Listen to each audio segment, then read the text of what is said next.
Top quality और consistent performance के लिए सिर्फ सिल्वर पंप नाम याद रखना।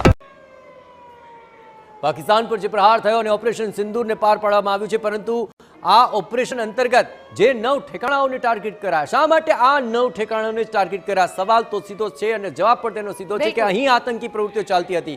કઈ કઈ જગ્યાના ઠેકાણા હતા તેની વિગતો આપને બતાવીએ. તો સૌપ્રથમ જે અલગ અલગ ઠેકાણા છે તે આપને બતાવીએ. આ 9 જેટલા ઠેકાણા છે કે જેની ઉપર આ એસ્ટ્રાઇક કરાઈ હતી. બિલકુલ.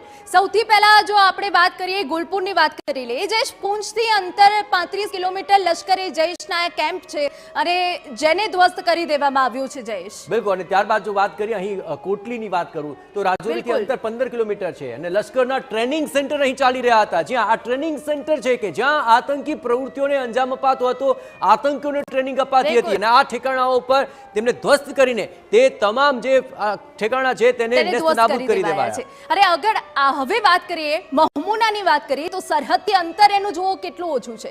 15 કિલોમીટરનું જ ખાલી અંતર છે. હિઝબુલના ઠેકાણે, હિઝબુલ કે જે આતંકીઓનો આકા છે કે જેના ઠેકાણાને ધ્વસ્ત કરી દેવામાં આવ્યા છે. જયેશ, બિલકુલ. આ એવા આતંકી સંગઠનો કે જે વારંવાર ભારત સામે આવી આતંકી પ્રવૃત્તિઓને અંજામ આપતા હતા, તે તમામને નેસ્તનાબૂદ કરીને ભારતે